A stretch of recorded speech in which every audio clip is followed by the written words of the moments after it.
Fue el primer debate el día de ayer, transmitido por Chilevisión, entre los 8 candidatos que van a estar en la primera vuelta presidencial, con un formato que ha generado hartos comentarios, evidentemente varios momentos que se viralizaron en redes sociales y que quedaron para comentar, y por lo menos la sospecha de que uno de los candidatos podría ser agente de la CIA. Todo eso queremos conversar con nuestros invitados el día de hoy. Por un lado, el diputado de Evópolis, Francisco Undurraga. ¿Cómo está, diputado? Buenas tardes. Muy, pero muy Hola, bien. Diputado. Hola, Paola, ¿cómo estás? Hola, bien, gracias. Y también estamos con la diputada Gael Yomans del Frente Amplio. ¿Cómo está, diputada? Buenas tardes. Bien, buenas tardes. Hola, ¿cómo estás?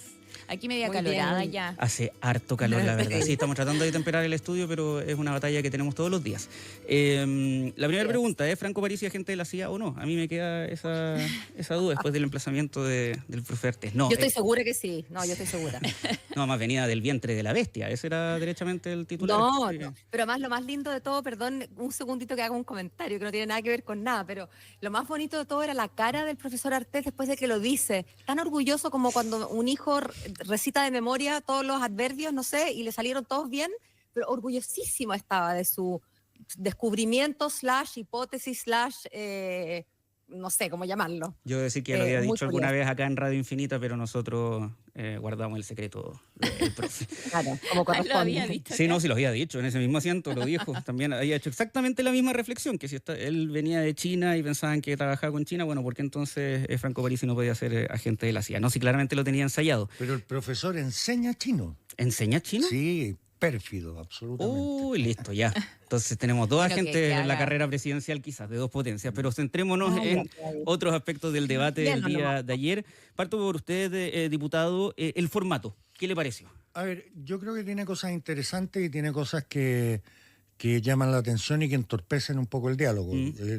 Bueno, son 8 los candidatos, todos por justicia se merecen estar. La pregunta es si los requisitos para ser candidatos son un tanto laxos, dado que todos aprovecharon desde su punto de vista su espacio, pero finalmente 3 horas parado, 3 horas mirando en pantalla.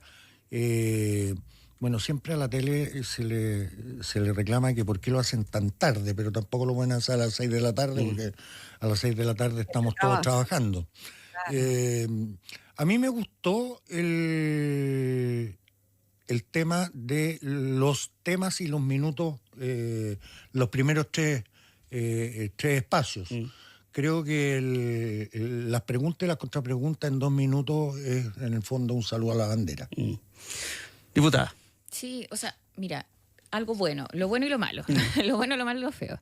Lo bueno es que permite la interacción, eso siempre es positivo, entre los candidatos, porque, claro, este formato como tan empaquetado, de que cada uno hable y después le toca al otro, no da pie a que exista como interlocución entre ellos, intercambio de ideas. Eso está bien.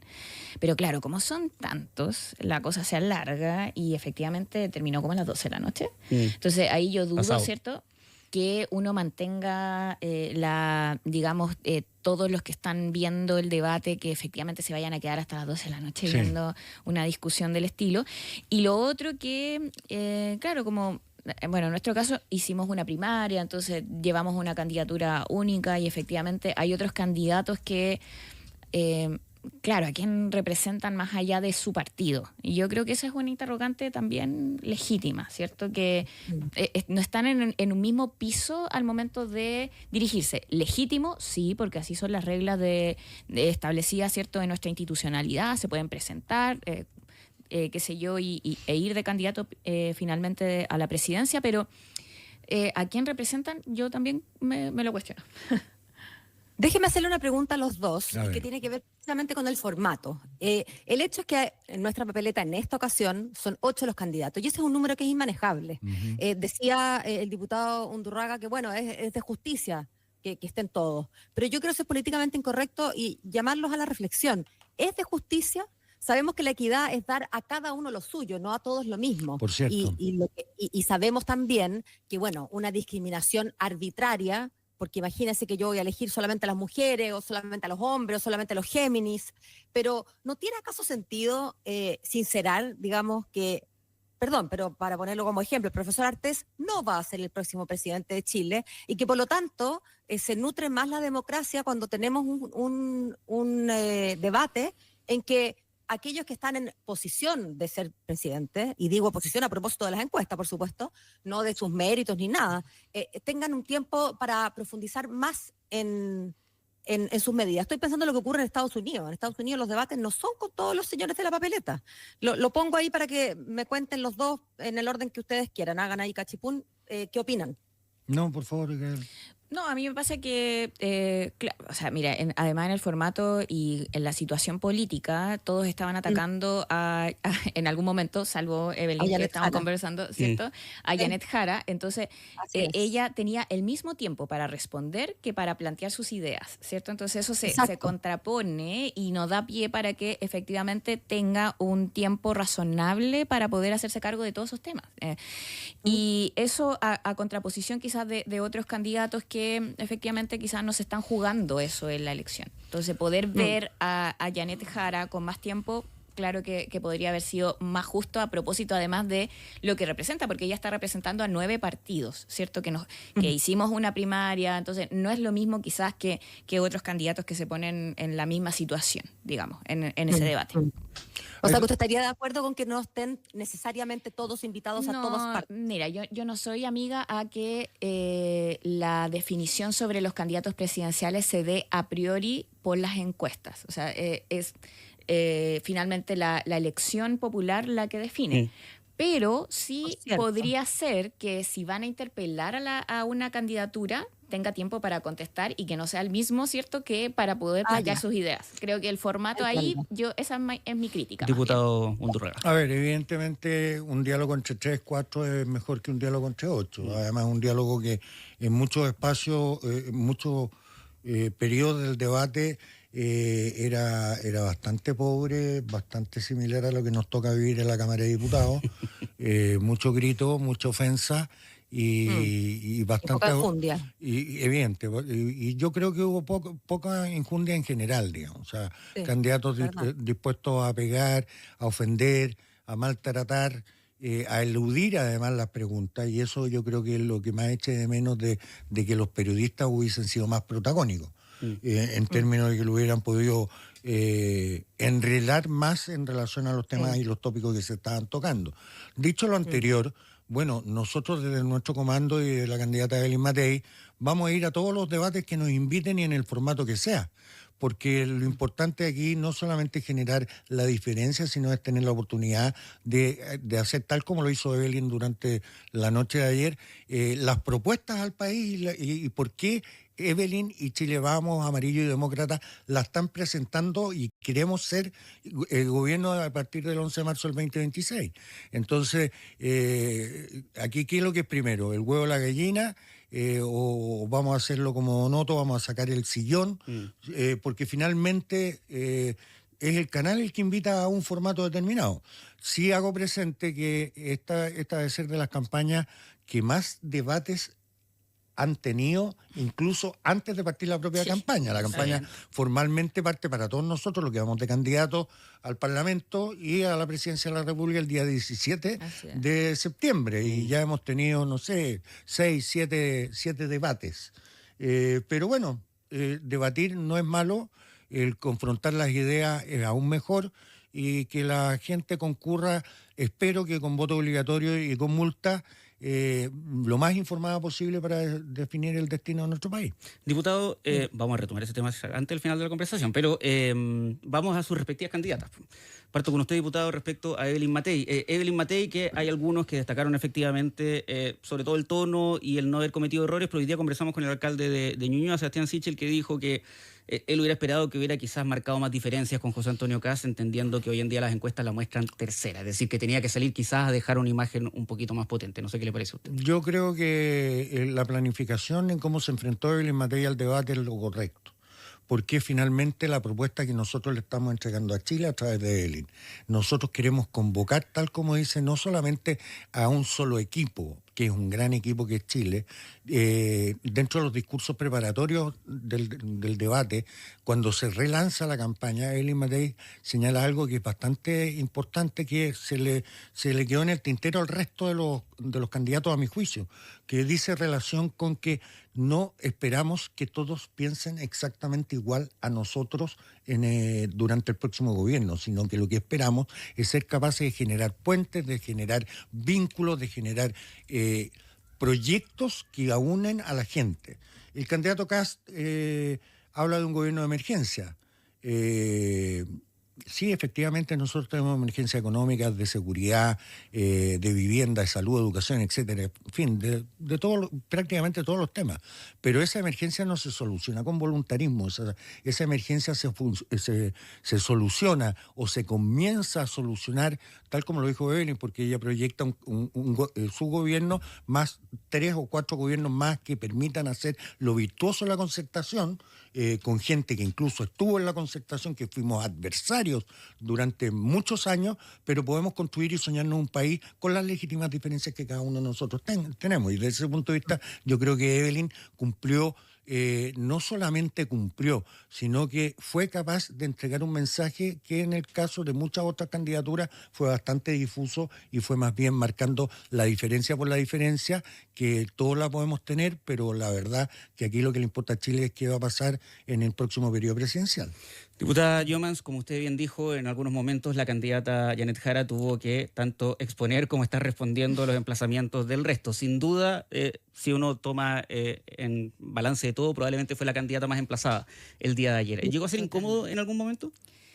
Mira, lo que pasa es que yo lo decía por el formato, porque efectivamente si la están interpelando, la idea es que pueda responder, pero también tenía el mismo tiempo para poder presentar su propuesta. Entonces yo ahí tengo un tema, pero a mí me parece que la gracia y una de las características más visibles, ¿cierto?, de Janet es que logra comunicar con sencillez y claridad sus ideas, independiente de que con fuerza, ¿cierto? Ella planteó su diferencia y su punto de vista, se defendió, o sea, frente a un ataque de José Antonio Kast, efectivamente que la ha tratado de mentirosa, ella le dijo que no iba a aguantar que la ataque de esa manera, y yo creo que eso es legítimo, ¿cierto? Que uno pueda defenderse, y además con argumentos. Y por otro lado, también presenta con cercanía las propuestas y soluciones, sobre todo desde la experiencia que ella ha tenido, como fue cuando lo hizo como ministra, ¿cierto? Desde los acuerdos, que además es una forma de hacer política que no es fácil, por cierto, en un país en donde a veces las diferencias políticas nos llevan a distanciarnos. Construir acuerdos entre distintos es complejo, y ella estuvo en el fondo alcanzando esos acuerdos desde la misma práctica. Entonces, los hechos hablan más también que incluso a veces las palabras. Y en ese sentido, esa experiencia es la que pone a disposición desde la reforma de pensiones, que en este caso José Antonio Kast además pretende echar atrás.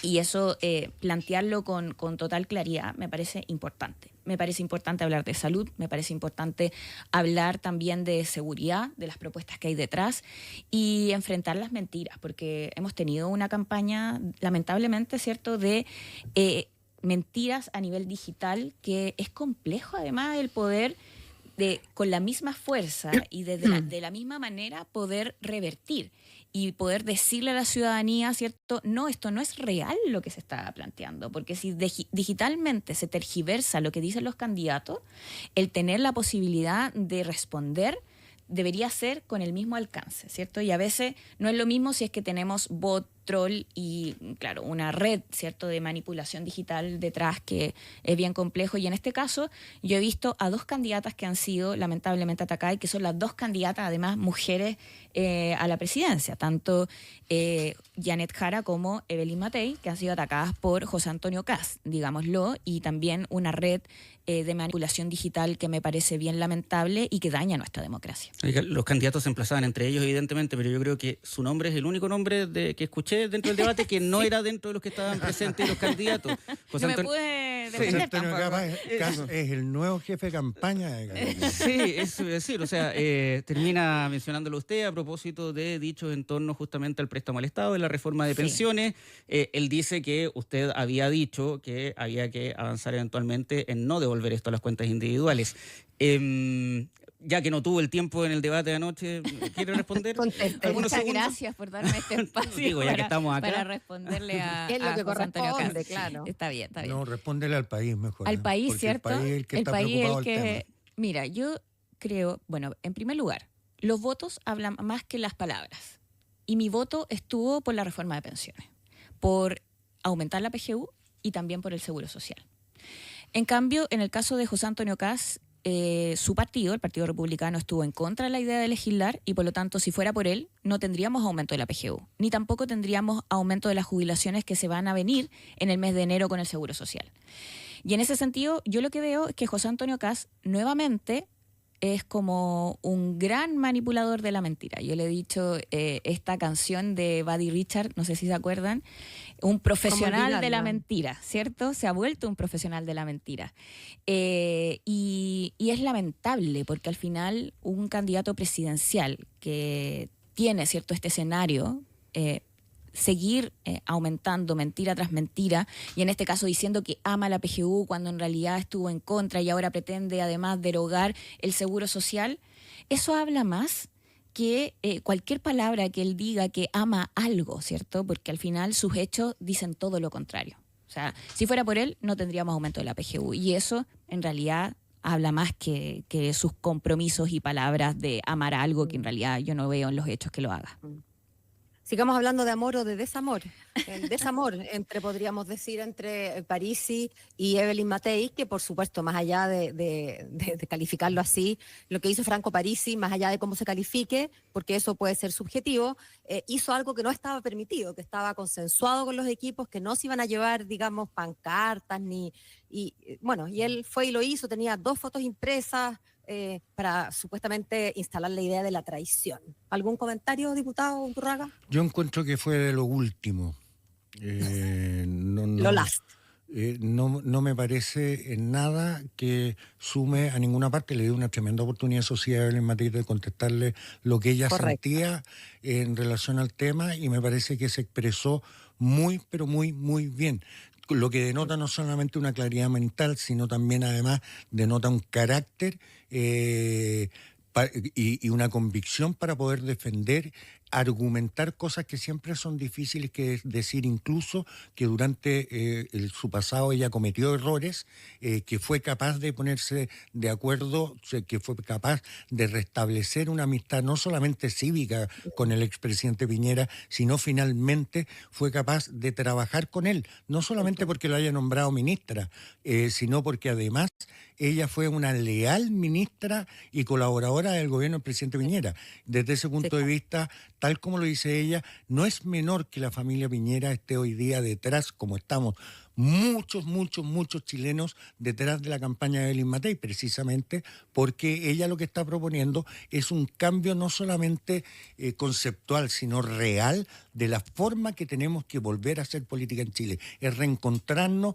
con ese pasado virtuoso que tuvo Chile durante casi 30 años, no solamente de crecimiento económico, sino de desarrollo de las personas, de desarrollo de las múltiples familias, de hacer de este un país mucho más amable, más acogedor, donde todos y cada uno de nosotros, con las legítimas diferencias que tengamos, cabemos dentro del mismo. Y eso es lo que propone Evelyn Matei, y su historia de vida lo avala, porque no es solamente haber sido adherente a ciertas acciones o haber conducido de una forma su propia vida, sino es ser reflexivo en términos de decir, en esto lo acepté, en esto no lo acepté. El señor Parisi, la verdad es que se le olvida que, quizás porque vive bajo el alero de Trump y no vive en Chile, que la realidad chilena es una realidad donde nos unimos cuando hay una catástrofe, nos unimos cuando hay Teletón, nos unimos cuando Chile nos necesita.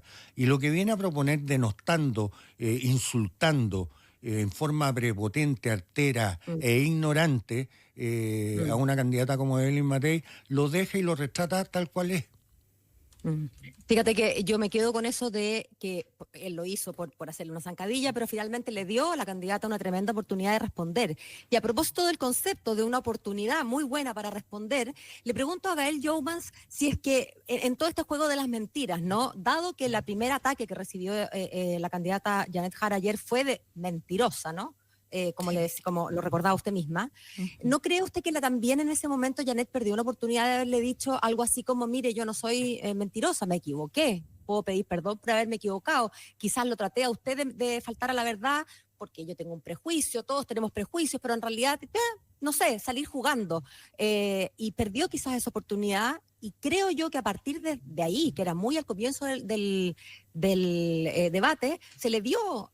la verdad es que no tengo ganas de parafrasear a Meo, porque él fue el que le dijo a Murray, y me parece una pesadez, pero la verdad es que creo que efectivamente, más allá de que tenía buenas razones, porque fue súper atacada, se le vio incómoda, se le vio media taimada, lo que le impidió, digamos, probablemente demostrar todo lo que es ella, tanto en las cualidades blandas como también en las propuestas. ¿No cree usted entonces, Gael, que se perdió también una oportunidad para haberle respondido algo más contundente y claro a Kast y dejarlo offside?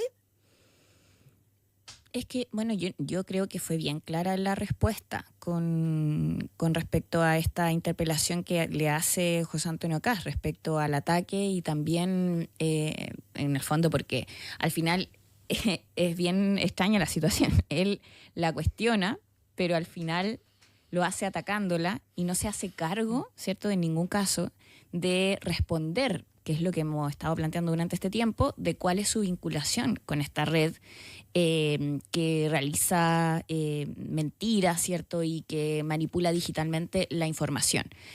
Porque más allá de que él dice, sí, nosotros en realidad hemos dicho que no nos parece, pero eso es tan, digamos, como no va en lo profundo de lo que estamos refiriéndonos, porque al final, cuando uno revisa, ¿cierto?, las cuentas de las que estamos hablando y hacen, en el fondo, comparten la información de propaganda, de campaña de José Antonio Kast, se sienten interpretados, y así lo dicen, con Acción Republicana. O sea, también, como es el caso de Neuroc, ¿cierto? Si quiero poner un ejemplo concreto. Entonces, o sea, es tan directo como eso. Y desentenderse así, hacerse leso, yo creo que es poco honesto. No es confiable. O sea, no me da a mí confianza de que realmente es sincera su posición. Entonces, en ese sentido, yo creo que Janet fue bien clara.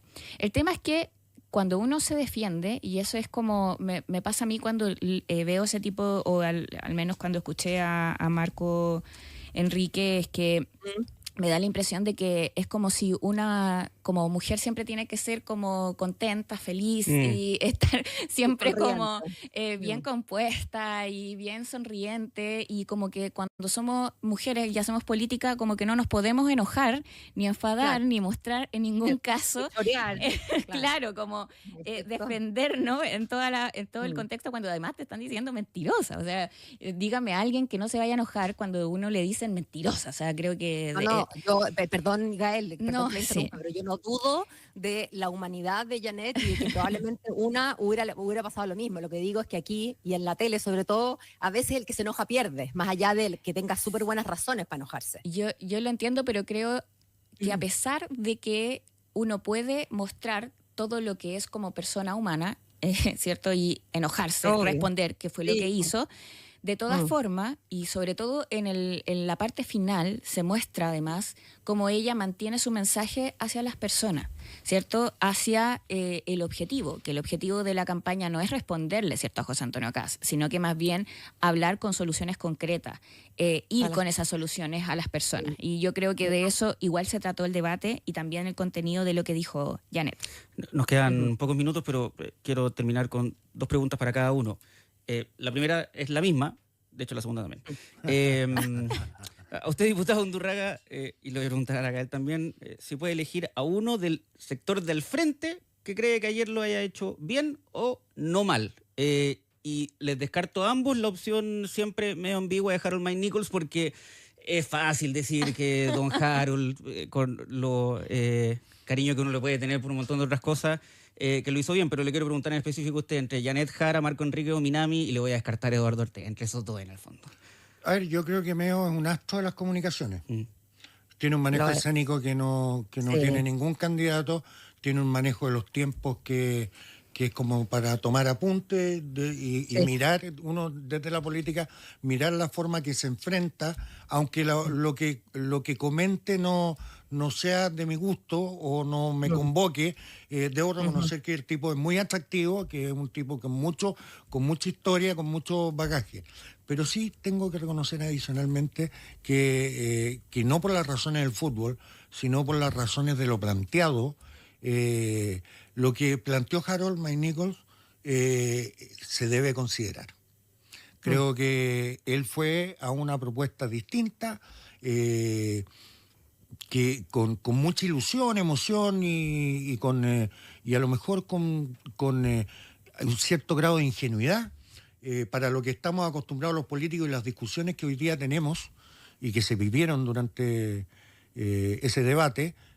Pero hablar de los niños, hablar de la infancia, hablar de la educación, el recuperar las esquinas es un tema que a mí me llamó mucho la atención y que yo creo que nosotros deberíamos ponerlo en nuestro quehacer a partir de marzo del 2026. Diputada Jones. Sí, También de la vereda al frente usted tiene más donde elegir en todo caso. Está José Antonio Casta, Evelyn Matei, está Johannes Kaiser, está Franco Parisi. Sí, mira, lo que me pasa es que, bueno, en realidad todos se dedicaron al ataque y a mí no me gusta en el fondo esa No forma, todos. salvo, y es ahí, para allá iba, salvo Matei. Entonces en ese sentido creo que me quedo más con un estilo dialogante porque permite que podamos en el fondo conversar de las preocupaciones Debatir. reales de las personas. Ajá. Y en ese sentido me quedo con ese estilo. Ahora sí, sobre Maynichols, que ahí comparto que hay elementos que se pueden relucir. A mí me pasa que respecto a lo que dice finalmente en su frase final, también me queda dando vueltas como la mirada que uno pueda tener respecto a la seguridad, que es un tema tan complejo. Y lo quiero plantear así porque, mira, para ser franca, en mi distrito, yo estoy en comunas que son, que algunas de ellas han estado, ¿cierto?, en la palestra pública por situaciones de seguridad, en la comuna San Ramón, en Lo Espejo, en fin, yo no quiero tampoco estigmatizar porque es gente trabajadora que se levanta día a día, que lo da todo además. Conozco además casos de ¿cómo se llama?, de estudiantes que tienen grandes logros, pero que, claro, o sea, el vivir intranquilo debiera ser algo que nos remueva y busque soluciones distintas a las que hemos dado hasta ahora. Y en eso debiéramos estar todos concentrados, y lo digo también como parlamentaria, en ponernos de acuerdo y quizás dejar un poquito la pelea chica de lado para ponernos de acuerdo, ¿cierto?, en materia preventiva, en poder generar también mayores herramientas educativas. Por ejemplo, ahora vamos a revisar la ley de presupuesto. Me gustaría que pusiéramos más enfoque en prevención, en deporte, en cultura, en educación. Antes de despedirle, y a propósito de algo que mencionó usted, diputado Undurraga, con cómo se despachó desde el Senado el proyecto de la modificación respecto a la multa del voto obligatorio, ¿a favor, en contra o pensando? No, absolutamente a favor. Yo creo que cada vez que nosotros generamos una buenista ley que no tiene una sanción para decorar el Oriente Eterno, ¿no? O sea, las leyes sin sanciones, lamentablemente, cuando se infringen, no tienen ningún sentido. Creo que el acuerdo que se llegó en términos de estudiar y de revisar el derecho a voto de los extranjeros también es algo que no es malo, al contrario. Pero enfrentarnos a una campaña presidencial, sobre todo presidencial, donde finalmente, tal como le pasó al presidente Piñera y le pasó a la presidenta Bachelet y también al presidente Boric, que por mucho que saqué el 54% de un 30% o un 40% del padrón electoral, finalmente hace que no se convoque, que no se concentre la gente, que no piense, que no proyecte hacia adelante lo que quiere hacer el país. Y es por eso, porque además votar es gratis, si uno va a votar no tiene sanción, entonces no es un tema que uno tiene que pagar un peaje para votar, y es un deber como también es un derecho, por cierto. Diputada Jones, ¿a favor, en contra o pensándolo? Bueno, mira, lo que me pasa a mí, más que el hecho de la multa, que lo entiendo, obviamente. Si el voto es obligatorio, tiene que venir con una sanción, o sea, es de toda lógica. Más bien, la crítica que hicimos era respecto al monto, que nos parecía excesivo y que por ahí fuera la discusión. Ahora que se redujo, nosotros estamos conversándolo en la bancada, si nos parecen los montos o no, pero está en eso la discusión, no en otra. Y por cierto que un acuerdo siempre va a ser mejor, ¿cierto?, que no tenerlo, y por lo tanto, sobre todo a puertas de una elección, yo entiendo que eso es lo que debiera además predominar, pero es parte de lo que vamos a discutir como bancada. No me quiero adelantar porque al menos hemos conversado de que queremos tomar una decisión conjunta. Gael Jomans, diputada del Frente Amplio, Francisco Undurraga, diputado de Bópoli. Muchas gracias. Muchísimas gracias a ustedes por habernos acompañado. Pues, hasta la próxima. Muchas gracias. Chao. Vamos a la pausa con música.